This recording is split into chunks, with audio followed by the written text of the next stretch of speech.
Good evening, good afternoon, good morning, and welcome to Cannon Fodder in conjunction and simultaneously streaming with Guna Matters. Now we've got a new couple of faces on the show Tuesday night on Cannon Fodder, and also, again, like I say, we are streaming simultaneously on Guna Matters. Hit the like, give us a follow, give us a subscribe, and yes, let's start with the lady in black. Ange, welcome back to the show. How are you, ma'am? Well, good evening, Glenwind. Yeah, I'm good, thank you. Very privileged to be here. Um, hmm, Talking about our girls. I'm quite happy. Not happy enough. Not happy enough. Hmm. Yeah, we're gonna go into that just now. Emerson, another new face on this first show. How are you doing, mate? Emerson? We could just see what we're going to talk about as well. So we'll share our opinions on it and fire away whatever questions you want to answer us regarding the match. Thank you for Lovely, having lovely. me back on. Oh, it's a pleasure, my man. And then, of course, Richard, that's no stranger to the show. How are you, Mr. Captain Richard? Captain Morgan, isn't it? Refreshed. I had a mid-afternoon nap after work, and I'm fully raring to go. Lovely stuff. Right, let's start with the first segment. It is our ladies, the highlights. I think you're burning with so much passion there for the ladies, even though you say you're not happy yet with what you have been seeing from the ladies. I mean, we've won the derby, so prior to that, we had so many opportunities and haven't taken them. Your take on the complete game against Spurs? Sorry, Glenwind. Who's that phone to? To you, and sorry, Oh, it's right. to you. Okay. I'm unlike Emerson and Richard. I wasn't fortunate enough to go to the match, but I did watch it on TV. I'd already called this out that it'd be a 1-0, preferably to us. I think big factors coming here. More so the Arsenal ladies. They've been away on international duty. Less likely, I think there may have been one or two at Spurs. I'm really not too sure. So it's always kind of getting back into it, because obviously when they're away on international duty, they've got a different head coach. They're playing a different style, of course. But yeah, I have my faith in them. The first half. Slightly frustrating. Yeah, very frustrating. Sorry about Slightly that. frustrating. Had every faith. I mean, actually, what I was more happy to see was the fact that Pelova was actually starting, because they were. We weren't quite sure she'd been taken off when she was on international duty, but yeah, if whatever issue there may have been, it was only very slight. Great to see Captain Kimmy back. She's always our talisman, or taliswoman, I should say, and of course penalty taker when need be. She's got her score Yeah, back on. Yeah, she is back. And actually, I'll come back to Amanda in a minute, because that'll tie in with Emerson. Yeah, as I say, first half somewhat frustrating. Obviously, lack of goals, but I mean, Arsenal had most of the possession. So, yeah, I thought, okay, I'm sure we can do this in the second half. And no, basically, hey ho, in the 49th minute, Russo goal. Basically, that was little to me to Russo. Fabulous. All very good, and as it turned out, it was the 1-0. But I'm not complaining, because first of all, it's payback time. Very happy with that. The other thing I would say is would have been lovely to have a Katie banger, but unfortunately she just got a yellow card, didn't she? Bless her heart. The female Shaka. She really is. Oh, and of course, the other thing is good to see Leah back when she came on from the subs bench. And somebody else I really want to bring in, Kyra Cooney-Cross. I love my player. Isn't she a cheeky little player? And I've seen her at the Emirates. Oh, I've just fallen in love with her. Cheeky little player. She's very technical, isn't it? Very. Yeah, she has settled in so quickly. And of course, towards the end, suddenly Spurs decide they're going to turn up. So and it always goes into it's like nearly 100 minutes each game now, isn't it? And it was just like wrap it up. But yeah, we got there. 1-0 will do me for this match. Yep. So yeah, I'm happy with that one. Yeah. Emerson, you and Richard were at the game. Obviously, the vibe and the viewing of what we've seen is totally different to obviously what you saw on the day. What was the body language and the sort of mentality of the goal? Glenn wins instead playing up, so.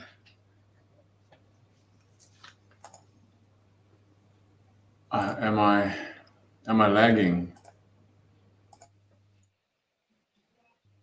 Yeah, I think he was asking you, Emerson, what you because we were again, what your views, and what the atmosphere and. That's better. All right, sorry, is that better? Yes, That's better. Sorry for that. I don't know what's happening with my connection.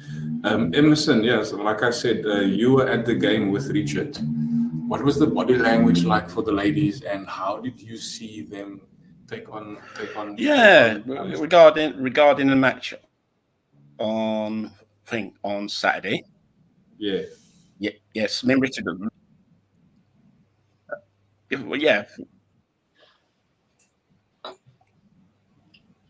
Yeah. From what I saw for the match, it was cagey. It was like one of those little. I predicted a result of 3-1 prior to the kickoff and thing like that. I thought that'd be a fair reflection on the result, but unfortunately, as we know, it ended up 1-1. But regarding the play, both teams were just trying to cancel each other out. I know Arsenal had the better chances to score, thing like that. Unfortunately, the wake-up call was when Tottenham hit the bar. I think that was before we scored the only goal of the match, or anything like that, which was a good move, thing like that down the right. Beth Mead crossed over. Russo was there in the 6-yard box, to tuck it away to make it 1-0. And for the rest of the half, it was just like cat and mouse, thing like that. And second half was near enough the same, thing like that. I know Arsenal did have chances. Tottenham only had half chances to score, but they didn't look like to score or anything like that. But me and Richard were saying halfway through the second half that if Beth England comes on, she'll cause damage, which she nearly did, but unfortunately we kept her at bay, thing like that. And then, as I said, we made a host of substitutions throughout the game to see out the game. And 1-0 was a fair result for the neutrals and anything like that. Who decided to go down. I think other fans expected more goals, but 1-0 was a fair result, and that's my reflection of the game. Richard, you obviously sent me some footage. I can't show it here because I couldn't load it on my laptop. But what a sort of sold out stadium we had on the ladies, and I mean we've been talking about the ladies team, or the ladies game rather. It's coming to such an important part of football, and especially for Arsenal. I mean, having a 60,000 plus people in the Emirates for a ladies' game. What is happening in London? Yeah, if you're actually in the stadium, you will see. Actually, it's probably about 57,000, and it's not quite. Even though the tickets have sold out, a lot of those people can't get to the stadium because of travel complications and bits. So there are empty seats in there. But even saying that, 50 odd thousand for a women's game is very good, and it's the same in the men's for all teams. They don't actually go by who comes through the turnstiles. They go by ticket sales, which is a bit of an anomaly to me. But the atmosphere is always cracking, and from the images, which is what I tried to send you with the videos, was to give you an idea of how that atmosphere felt pre-game. Because and what I find is, as the game goes on, a lot of the fans have sung themselves hoarse. So then it's sort of only sporadic at set pieces, because they put so much energy into that beginning and the first sort of 15-20 minutes that after that it begins to get sporadic set pieces, and when we've got a period of domination. But that's understandable. I don't think there's any fan in the world that can sing for a whole 90 minutes. For sure. I love the atmosphere. Sorry, regarding the game. Sorry, you were still talking. I'm interrupting. Sorry for that. I didn't. Yeah. Sorry. Go. Continue. Yeah. As I said, I think pretty much the women's games atmosphere is spot on near every time. I think there was the Liverpool game at the start of the season was the only one where it was a bit flat, but every other game we've been to has been spot on, I think. The man of not man of the match, the player of the match for you, Ange, if you watch the full game, who was those players? Because I think two players I've decided on who will be the player of the match for me in that ladies team. Do you know, that's an interesting one. I don't want to say, for me, the obvious one being Russo. Yeah, she scored the goal. I know Captain, and if I got this right, I'm sure it was Captain Kimmy, who actually was awarded. Yeah, that's a bit of a tough one, actually, who I would have given that to. I think on the whole, and I'm allowing for the fact of, say, just coming back from international break, on the whole, I think they all played pretty well. Yeah, tough one. Palova, such a workhorse in the first half, and obviously I know he wanted to manage her minutes for whatever knock she took when she was away. Yeah, I would have said possibly Palova. Yeah, Captain Kimmy. Yeah, she's always a workhorse. I mean, I just feel she really is our talisman. Yeah, I think I might have gone for Palova. A bit of a tough call on that one, but yeah, as happy as I was with Russo, because she works so hard.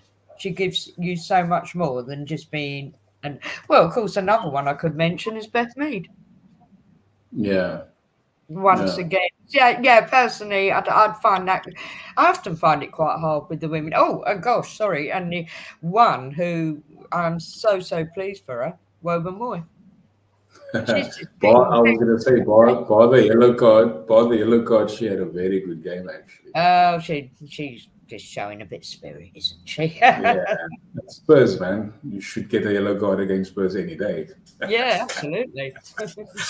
And for you, Emerson, who was your player of the match?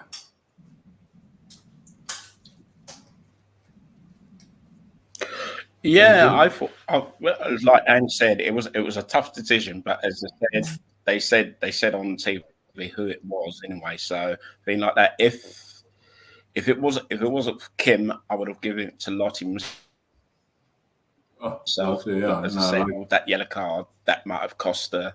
Been in leaps and bounds now because she's trying to cut out all these mistakes that she had when she first came into the team, because she was a bit nervous and things like that. But now she's showing what she can do as a centre half, and as I said, she gets different pairings every other week. So it could be Kadina one week. You can think if she can like just carry on what she's doing, she'd be another great asset to the team, you know, in that centre half position as well. Because as I said, we've got she's got 3 different partners to play with throughout the season, and all 3 of them are all different as well. And what we did miss, as Richard said in his points, that we did miss Amanda at corners or any free kicks as well, because that is normally one of our weapons as well when we play teams as well. If Amanda was playing, I'm sure we would have scored more goals, but she wasn't there, so thing like that. So all our corners and free kicks just went astray. So we just got a scruffy goal, but it was and that was well deserved. So that's my point. Yeah. So I would have given it to Lotte Woodman-Moy as my man of the match if Kim Little didn't get on TV. Okay. And Captain Morgan, for you. Well, there were 2. For me, there was little, but I would have given it to Palova. I mean, the last 4 or 5 games, there's been a marked improvement in her game. She receives the ball, she turns, she runs into space. She got a nice pass on her. She's tenacious, and she works her socks off up and down that pitch. So for me, it was a close call between those 2, and I personally would have given it to Palova. Okay.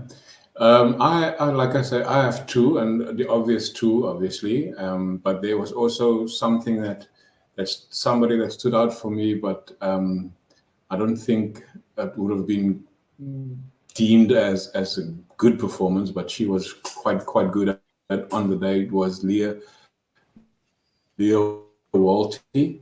Very, very quiet, but very dangerous on attack and also on defense.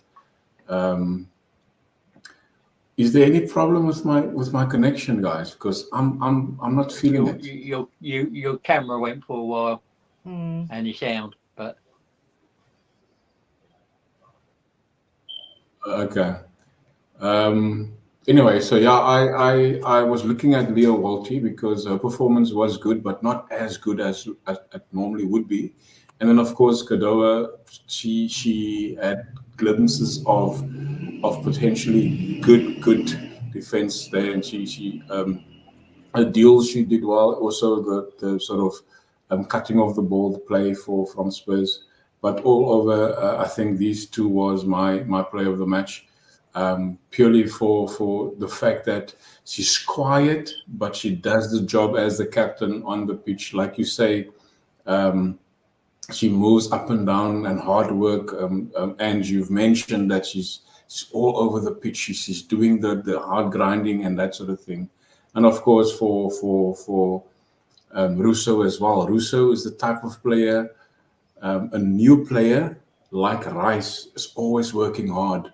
Always sort of trying to do whatever she can to bring in the rest of the team, and for me that is a very outstanding characteristics from a centre forward at least.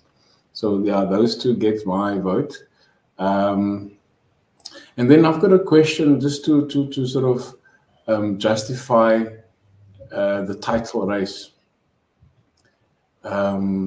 Are we still in it? Obviously we are, because we're on, I think, 34 points, and that is three clear from second and third. Emerson, what does these ladies need to do to stay there or even leapfrog the two above them?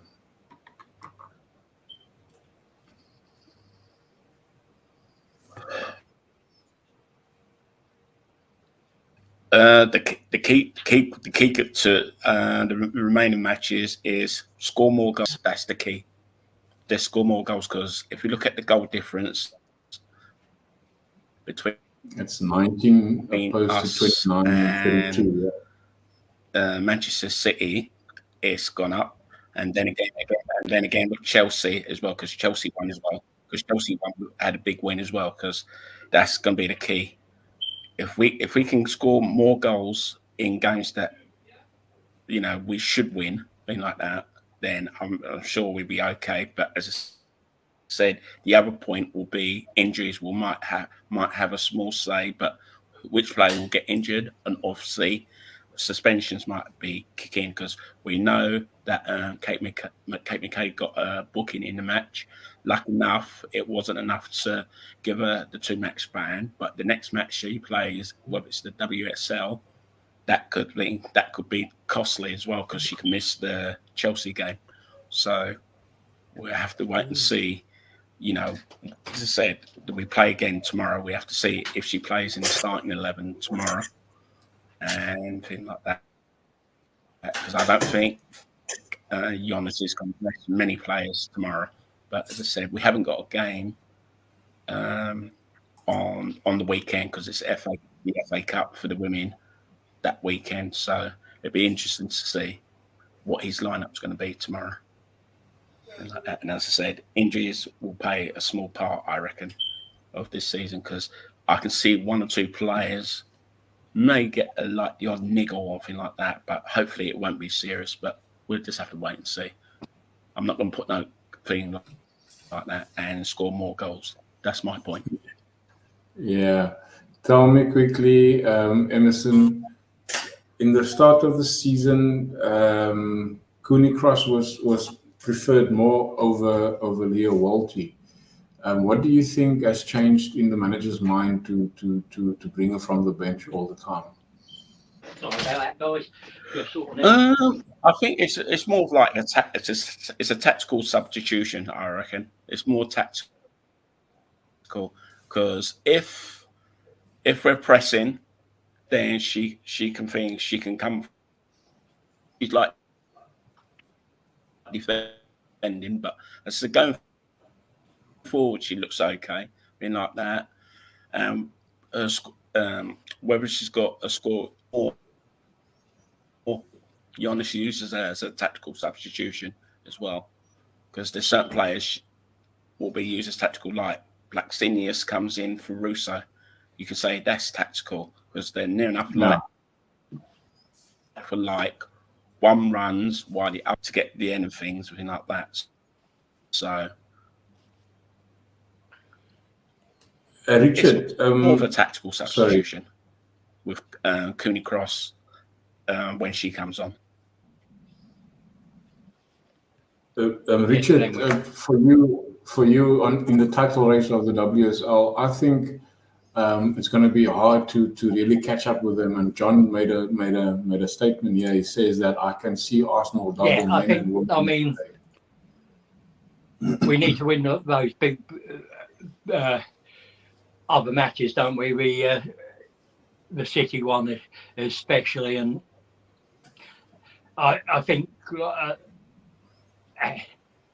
there have been games this season where Eidfeld's made a few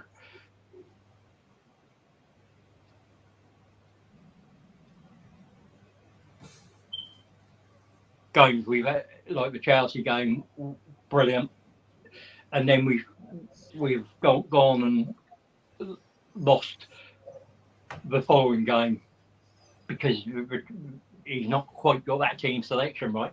I think to get his team selection right and just try and go the rest of the season unbeaten, because it's going to take something like that to go to.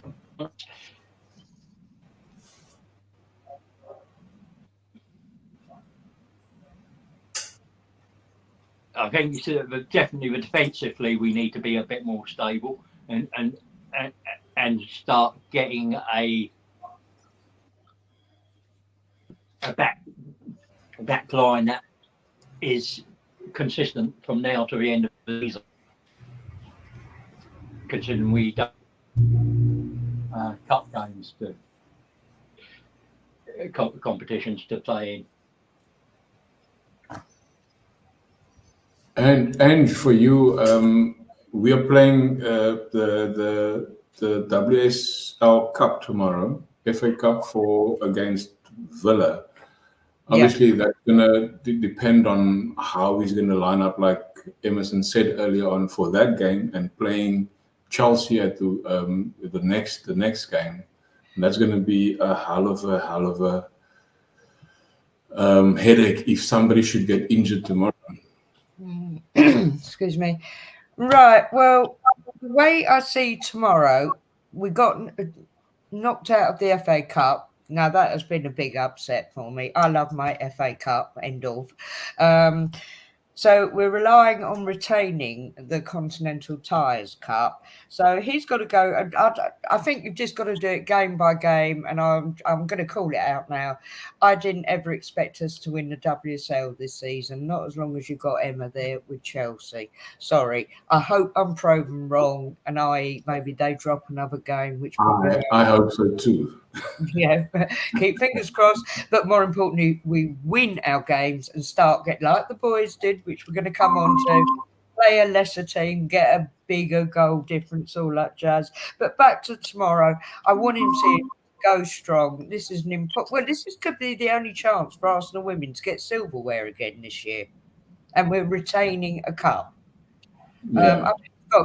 My biggest, I've spoken to Emerson about this. Who's he going to put in goal tomorrow? Because we've got the lovely Sarah Bahadi, the French goalkeeper, Leon, I believe. I know she's slightly mature now, but they've taken her on for the rest of the season as cover because Sabs is away at the moment doing the Gold Cup. I think we need to see her play at some point. You're gonna have to, because I mean she's only came in like two weeks ago. Or how long ago did she come in? And I'll tell you something, you just know it. Aston Villa are going to be up for it because they've been playing a bit rubbish lately, but you just know they're going to be up for it tomorrow. So yeah, he's got to go strong, got to get tactics right.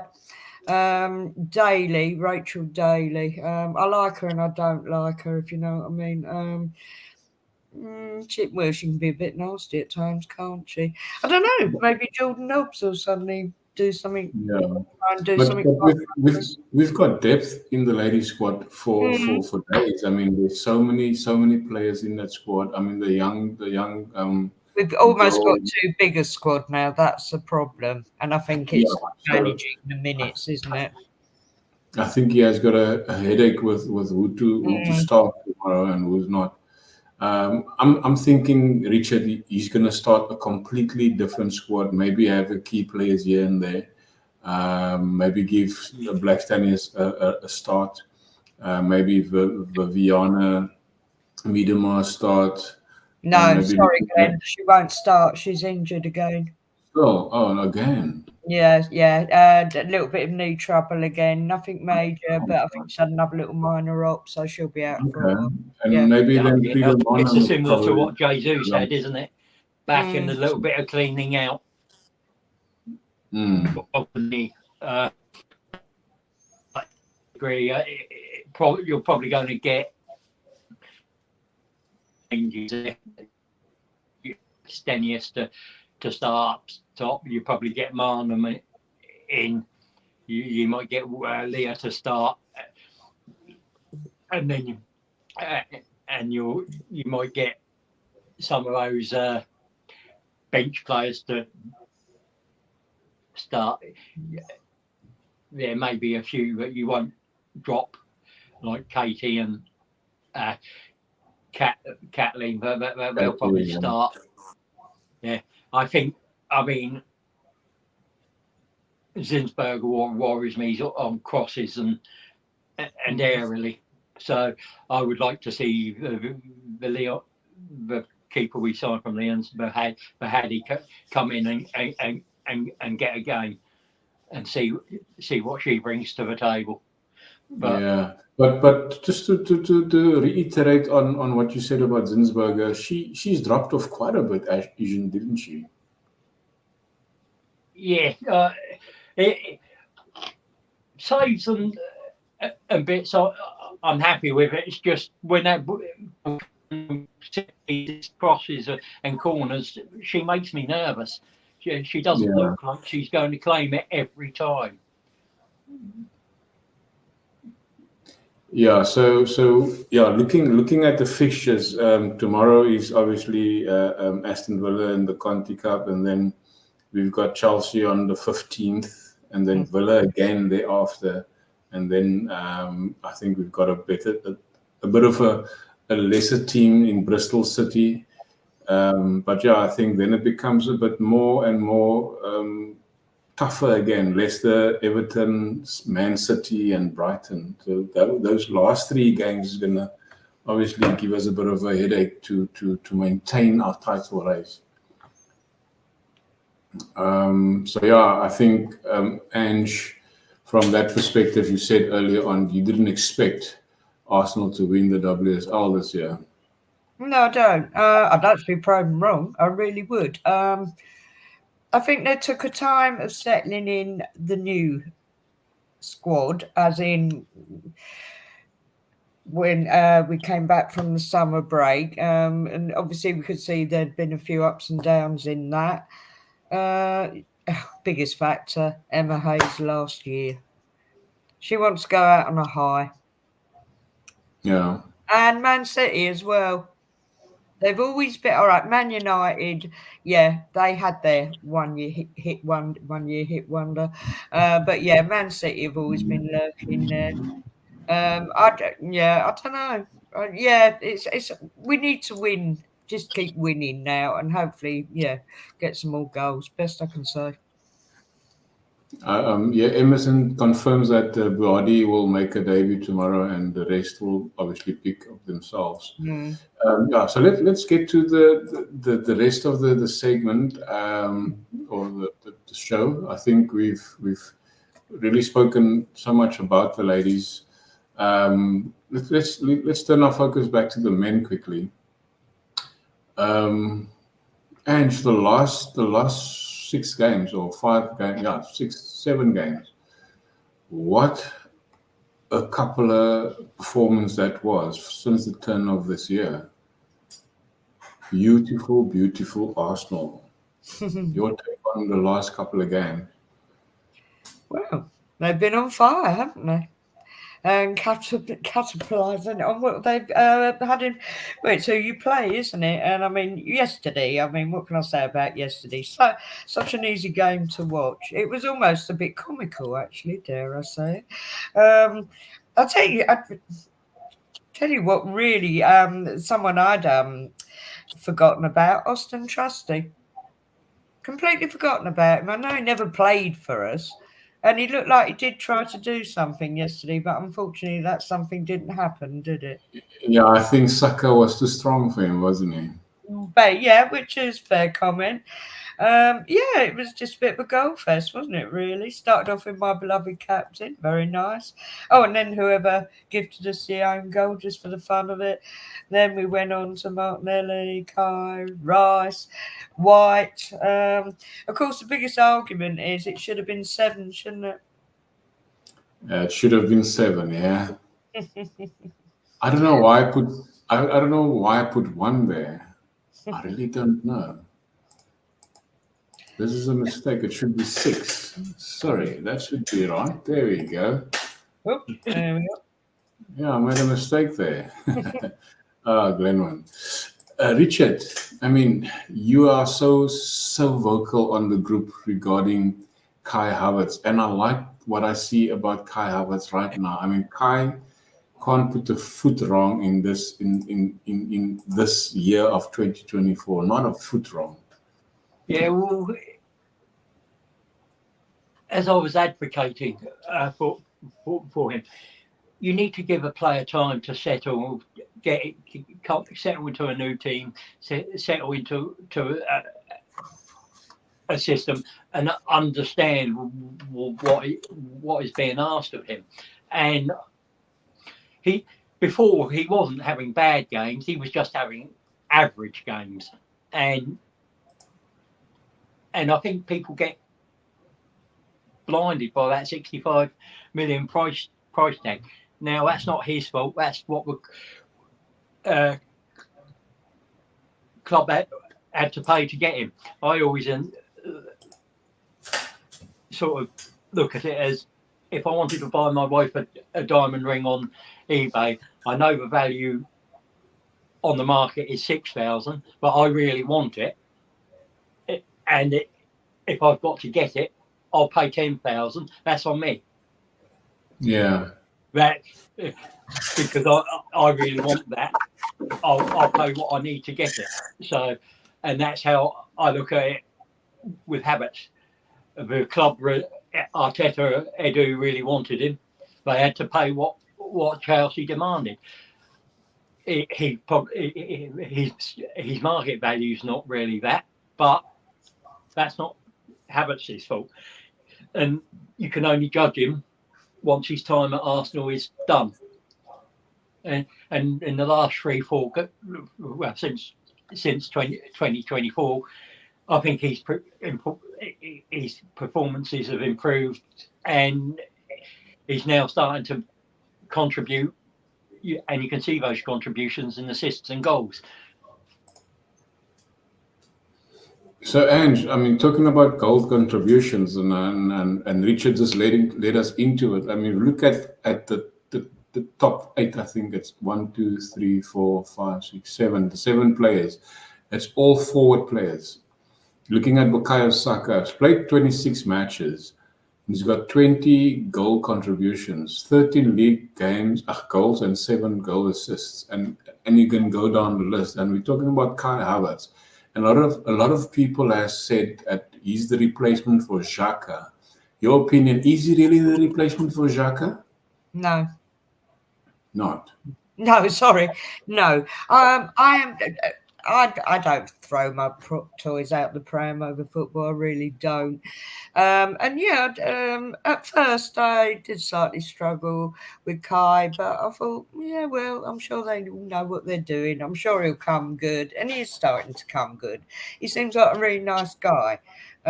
He looks very conscientious. He seems fitting well with the team. So yeah, good on him.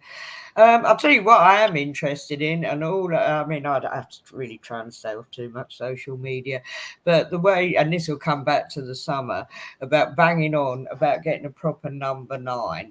Well, actually, when we're on it, and we had a slight dip in form, but we've got plenty of people who can score goals, haven't we? Yeah. So if you look at why people said the replacement for Xhaka, I don't believe it is as a replacement, but people sort of compared his performance should be like Xhaka's performance because he's predominantly started in the left 8, didn't he? So he's got 7 goals in the Premier League and 3 assists. That gives him 10 goal contributions. He's 4 away from what Xhaka did last season. 7 goals, 7 assists. So that's pretty much a good return, isn't it? Yeah, he's done well.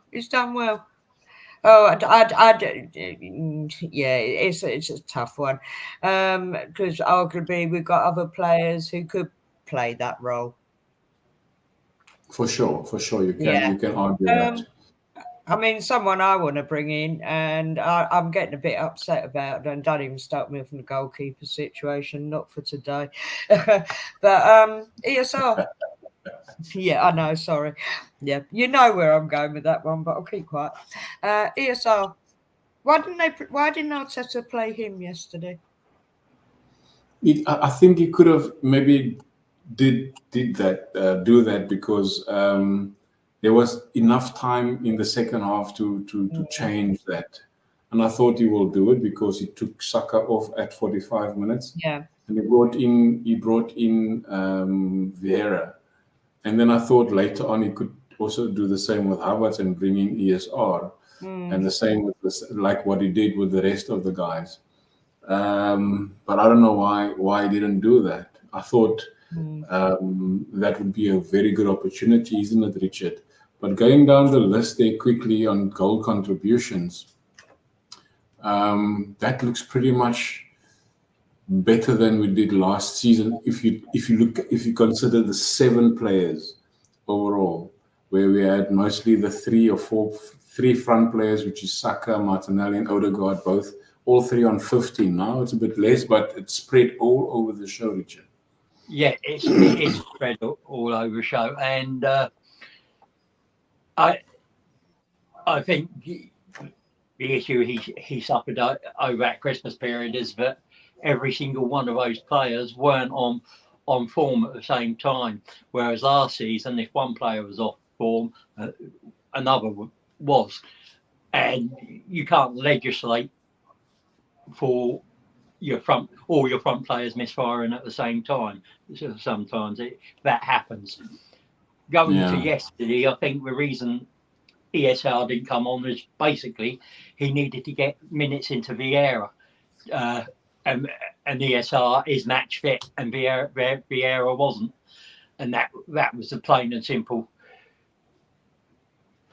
He'd had the set substitutions in mind, and then when Martinelli went off, it sort of changed maybe the way he looked at it. But yeah, I'm liking the way we're spreading goals across. We need a replacement and an upgrade on Nketiah. That's no doubt, and maybe somebody that can push Jesus and give us the opportunity to play Jesus on the right in the summer. Do you think Ange, what Emerson is alluding to, is Kai is showing his presence as he's causing problems, and if gets the right service, he will get goals, and it was a good all-around performance and need to keep it going. So there's so many things that you can talk about and give praise to Kai, especially having such a bad start. But going forward, do you think this can continue or become better in your mind, seeing that you was also one of the Kai doubters? If you want my honest opinion, I don't know. Down to the gaffer, because haven't they sort of changed his position a couple of times? I think he needs to feel probably very settled. Keep him in the one role. To be honest, it's going to sound terrible. I've just kind of watched some men's football. I'm a bit like, oh, when I do whoop, whoop, next, sorry, but I'm not 100% on him yet, if I've got to be honest. I'm really pleased that things are working out. No, I'm not 100%, but yeah, that's the best I can say, really. Hopefully, yeah. Keep optimistic. If John was on the show, you'd have sang that song about Kai, 65 million down the drain. I think John and Richard is the biggest advocates for Kai Havertz. Yeah, and, you see, he reminds me of Ozil in the way of his body language and the way he tends to glide across the pitch. It's quite laid back and easy, and it looks like he's not putting enough effort in and doing enough during the match. And I think even though they probably are, if you look at his stats, the amount of runs and bits and pieces, the tackles, and all that side of it, he does all that other side of the stuff as well as the stuff that you really want from him, being an attacking sort of player, which is the goals and the assists and a lot of it is like pre-assists. I think the other week where Trossard he chested the ball to Trossard laid it off, and it was going nowhere, and he got in, passed it to Odegaard who pass it to Trossard to put the ball in the back of the net. So he gets a lot of sort of pre-assists rather than assists. Yeah. I want to just acknowledge Alex Jatari. Hello, Alex Jatari. Better late than never. Don't say sorry. You were here, my man. So welcome to the chat. John says Saliba will be his player of the season because he's ever present. Isn't it? Is that something that you would go for, Ange? I think I've got to say yes. Yeah, he is forever present, and God forbid he doesn't get injured. He's been a heck of a force, and yeah, I'd say. Touch wood, he won't get injured. Yeah. Well, yeah, touch wood, don't jinx it. But for me, another one, and he does get goals for a centre back. I call him Gabby Fave. Gabby. I love the Gabby Fave, unsung hero. So talking about Gabby Saliba, let's go into the man of the match for yesterday. Who's your man of the match for yesterday? Oh, gosh. I couldn't even keep up with it. It was too funny. Gosh, man of the match. Well, I know who did get it. Was Odegaard, isn't it? Yeah. Yeah, Odegaard got it on TV and that. So I think just by watching and what I was listening to on a fairly decent commentary, I'm going to say Odegaard, actually. I'm going to say Odegaard, but fair play there. Oh, but I'll tell you another little sweetheart who's coming into his own. The Polish chap, Kaviar. Yeah. Yeah, no, he's been my man of the match twice in a row. The last game and the game before. No, he was my man of the match. So I think he was very, very good. Also yesterday, he's becoming consistent, isn't it, Richard? Yes, he I think he's he now he hasn't got to invert. He's learning just how to play that role well now, and he the overlap or the underlap he can do quite well, and he's always been a very solid defender. I mean, you don't get to be an international defender if you're not somewhat decent. So yeah, I've liked him. As for man of the match, I think you could have picked 4 or 5, but for me it was between Jorginho and Havertz, and the fact that Havertz got a goal and an assist. I think it was 2 assists actually, but the assist for Ben White's one was just. That was amazing. Beautiful, wasn't it? The first touch, roll it on his left, and also then just lay it off for Ben White. Oh, that was good. That's a good move. I don't know, just say what John is saying here. That is the regards to the Kai situation. It's a lesson to be learned. Is that whoever puts on the red shirt or the yellow shirt needs to be backed. In other words. And then, of course, Emerson is also sharing the same views as you between Jorginho and Havertz. My man of the match was obviously this guy. Beautiful. He did everything he could in that midfield. He was sort of spraying the ball all over the show, together with, I think, with Jorginho on the pitch. Rice and Odegaard has so much freedom, won't you say, Ange? I don't know why, I just got a vibe. I'm not a lover of Chelsea, full stop. But when we got him, and we got him for a good price, and to be honest, I've never really taken notes of him. I try not to watch Chelsea unless they're playing us. But I had a good vibe about him. And he hasn't proven us wrong, has he? He hasn't proved us wrong, really. He did well. He's done well in a lot of matches, because that takes us back to Partey, which I'm sure will be a debate for another day. But, yeah, he runs a good show.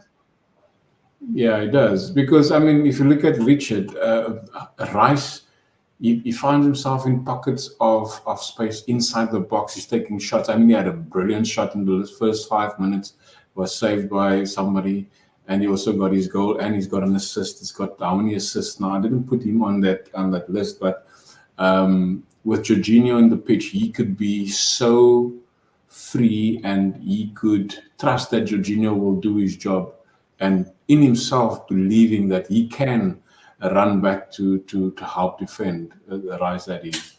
Yeah, I don't know if you've watched Jorginho over the last few matches, but we know what he does on the ball. But off the ball, the last 3 or 4 matches, what I've been seeing is him gesticulating to players, pulling them and pushing them where he wants them in front of him. So he's like a defensive coach on the pitch. Cover that. If we lose the ball, it's going to drop in that sort of area. Oh, you be there so we can recover it quickly. Which means he isn't as exposed with that lack of pace, but he does seem to be that defensive orchestrator or defensive coach on pitch and making things tick over and regaining that possession really well. I think that's where his football intelligence comes into play so much. Yeah, true. Ange, would you say that the best addition for the season is Howard? No, I'm kidding. I'm just pulling a leg.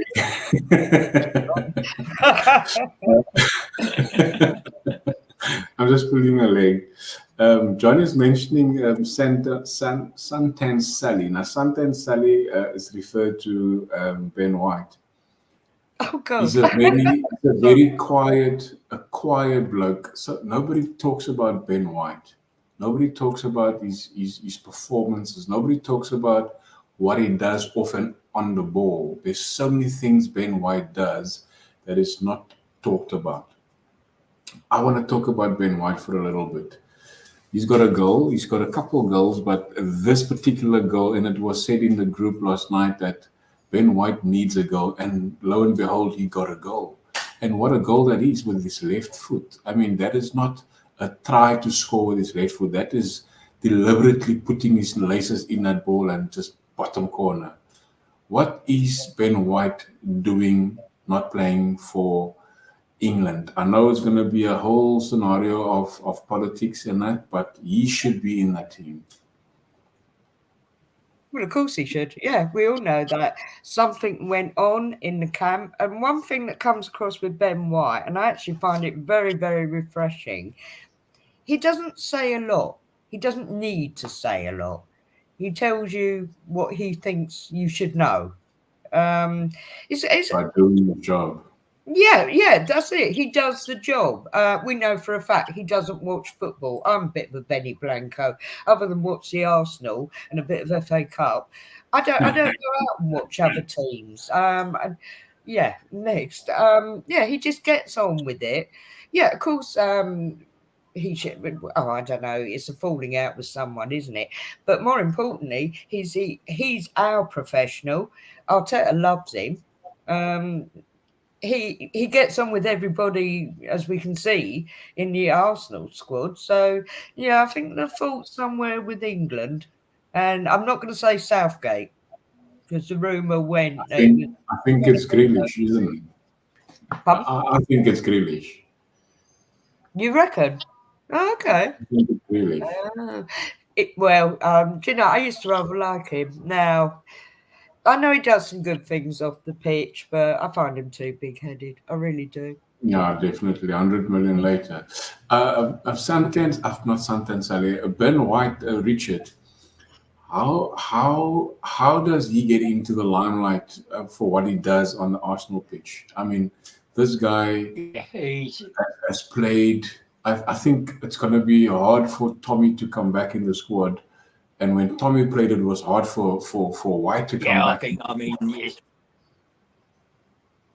I mean, this guy is just doing something right at this stage. I don't think I don't see why I should be warming the bench. I believe I'm good enough to be on the field, and that's rubbed up people the wrong way, and that's fine. Yeah, I like him. He's got that self confidence, and he's got that ability to be a little bit of a bastard on the pitch and put himself about. He doesn't mind taking a yellow and deliberately fouling if there's a chance of a breakaway, and he will put himself about in the opposition box to disrupt the defender and keeper, and people don't like it, and that's fine by me.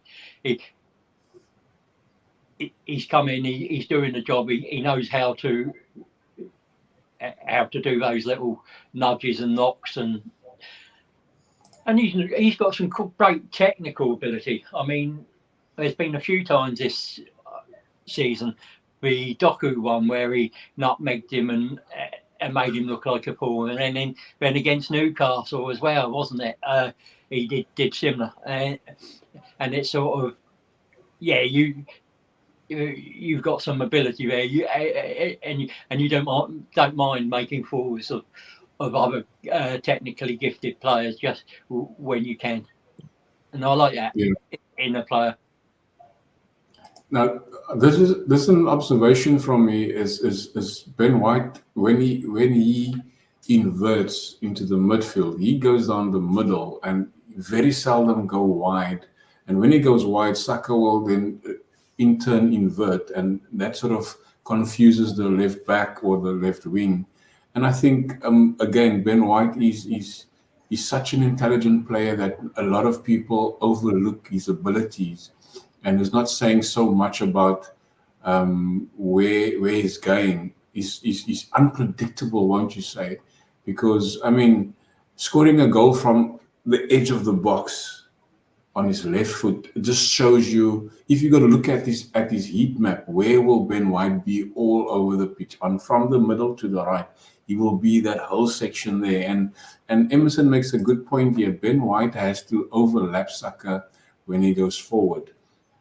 But isn't that expected of him as a right back? Ange? Interesting, because I put that down to Arteta, basically. It's where he sees him playing, isn't it?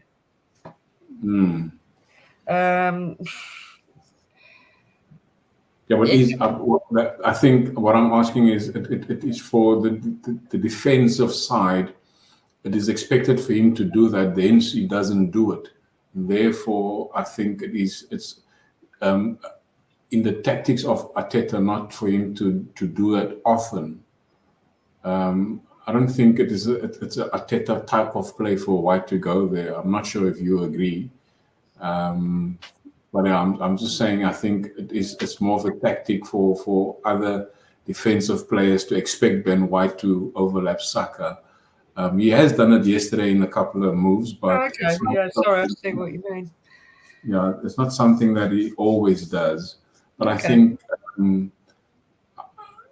I don't think Arteta would like that for him, because he's inverting all the time and not overlapping. So therefore, but sorry, you were gonna say.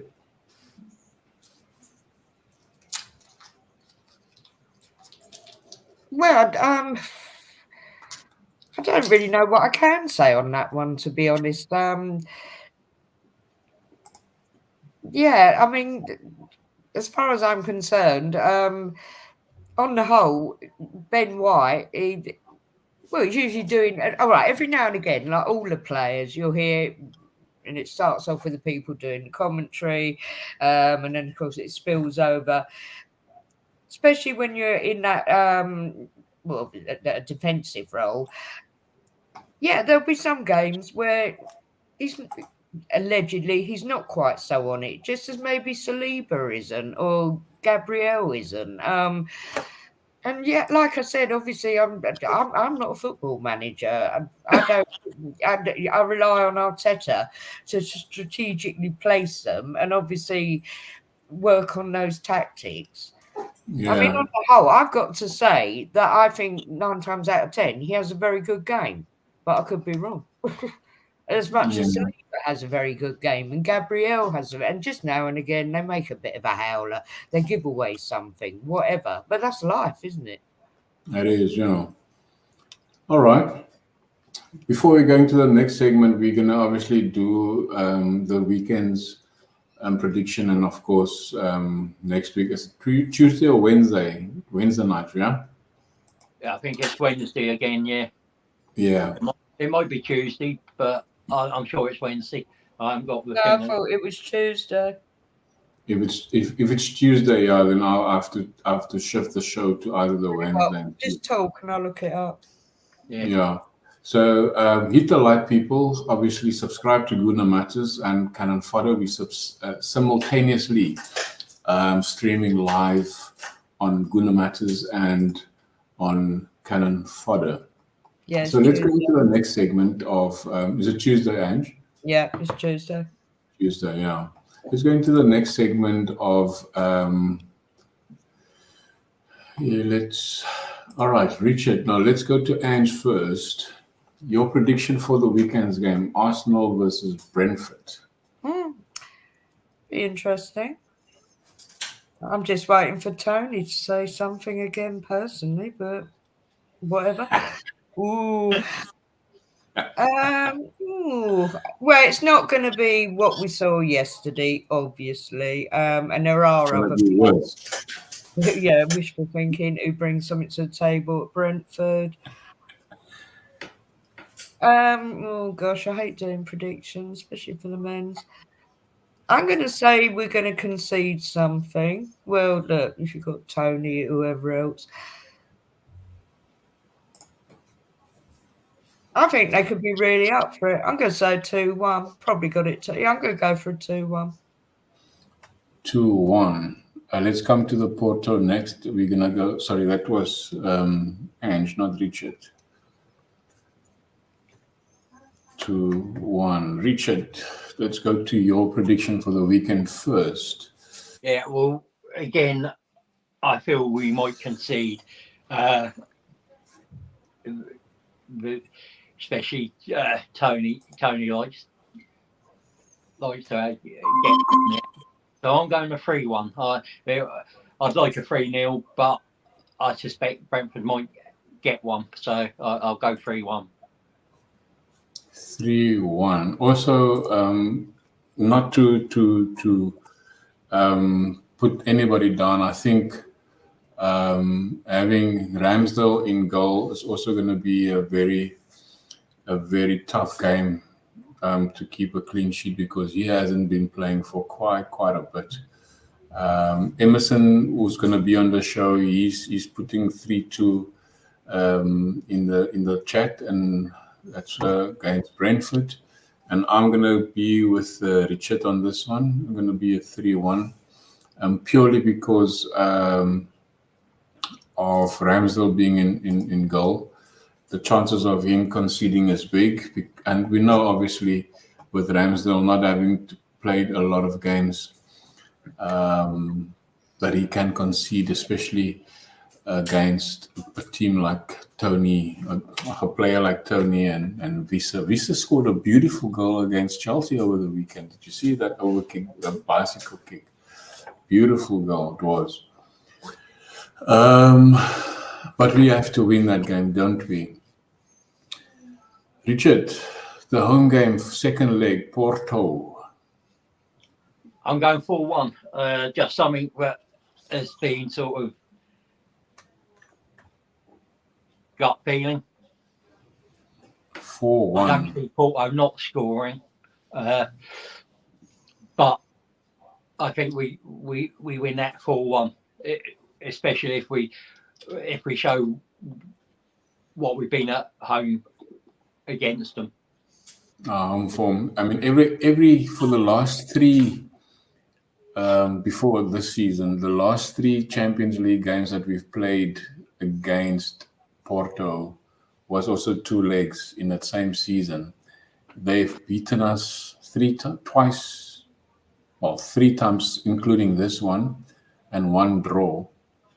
And on the second leg at home, we've done much better than them. We had two clean sheets, and obviously 2-1 was the one game. So we should be able to win them on this leg, and we can do it, I'm sure. Yeah, I'm confident over 2 legs we beat Porto, and as long as the players turn up and play like they can do. I think that first leg was don't give anything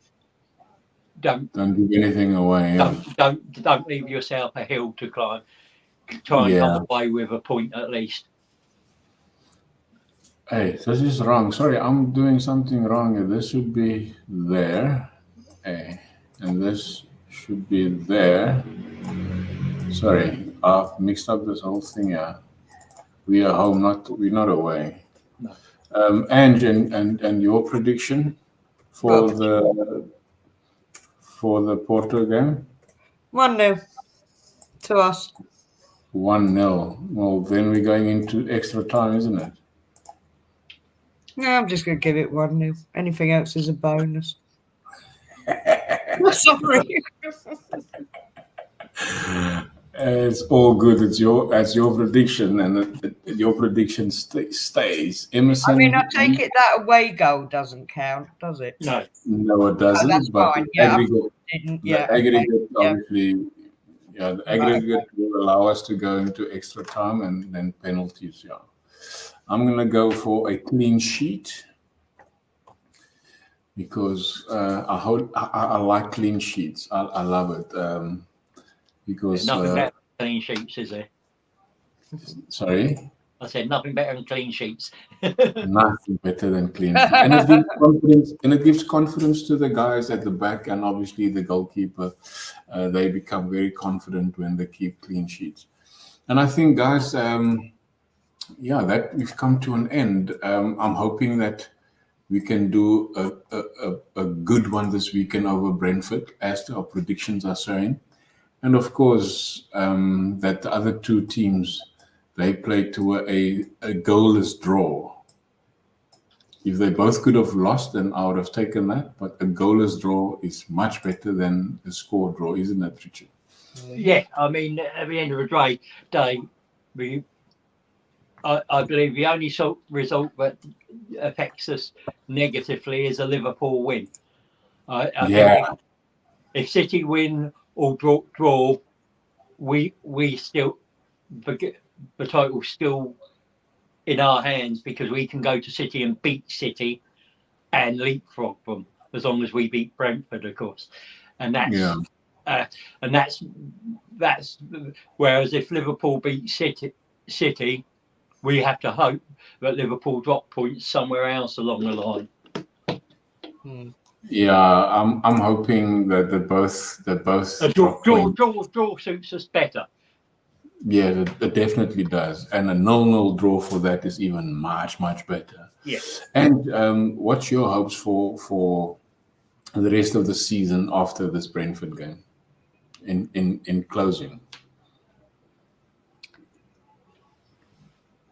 Well, I'd like the men to win every game. We know they can beat City, Liverpool are doable. Without looking at the fixtures list, because I really don't go that far. Yeah, I think they should be able to, and even if it is like a good old 1-0, because something that's been so good now, they've really got their goal difference up, haven't they? This is a big factor. Yeah, big factor. Well, actually, yes, it is an interesting one. We've done them twice, as in the Community Shield and the last match, so they are doable, but there's a big but coming with City. De Bruyne. Yeah, and I think De Bruyne was a bit average against Brentford. Not Brentford. Would they played? Yeah, Brentford. Not the weekend, the previous game where they won 1-0. They were very average against Brentford. Maybe they'll do it. Love to see it, but who knows? I think Emerson's just said it all there. Keep going and stay injury free. That's it.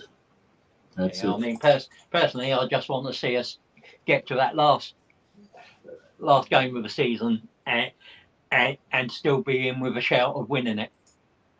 Yeah. Look, we've got Chelsea, we've got Spurs, we've got Man United, we've got Man City, we've got Aston Villa. You got Tottenham, Brighton, but again, City, Villa, Tottenham, and a few others. Liverpool have got Tottenham, Villa. So there are a few. I think we've all got like the top four of the top six to play. Top six, yeah. Yeah, I think all of us playing 4 top 6 teams each. Yeah. All of us has to play Villa. All of us to play. I think 4. And I think we still got to play Luton. We still got to play Everton, and some. And we've got those mid-table teams. We got more than the other teams, I think. Yeah. That's where the difference is. We've got the likes of the Brightons and the Wolves and the Bournemouths. So those mid-table teams, which might suit us better, to be honest. Yeah, I'm hoping for a mental strong team going down the last stretch of the league. If we could leapfrog City and Liverpool this weekend, then we obviously go into the break on top, and hoping that when we come back, everybody is fit to come back and keep the momentum. So yeah, I'm hoping for a good result this weekend, as my predictions obviously predict.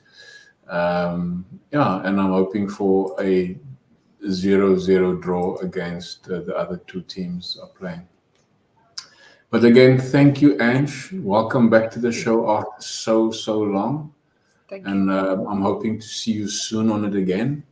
Oh, Where the other ladies will be part in it. I will only be the 3 ladies and myself, obviously, as the host. They will keep the men at bay that they can have a bit of a break. Again, as always welcome, always willing. Thanks a lot for being available again. And Emerson, obviously, that's in the chat. I'm not sure what happened with Emerson. It was probably the connection of myself and Emerson as well. But yeah, I think it was a good show, guys. All the best. Thanks to the guys in the chat. John, Emerson, Alex, and I think that was it. And people that was watching and wasn't in the chat, thank you for you. And again, just subscribe to Gunnar Matters, subscribe to Cannon Fodder, hit the like, and that's the way this show and this channel will reach people to look at it, is by liking and liking and liking. But thanks a lot. God bless, be safe, and be healthy. Good night. Good night. Good night.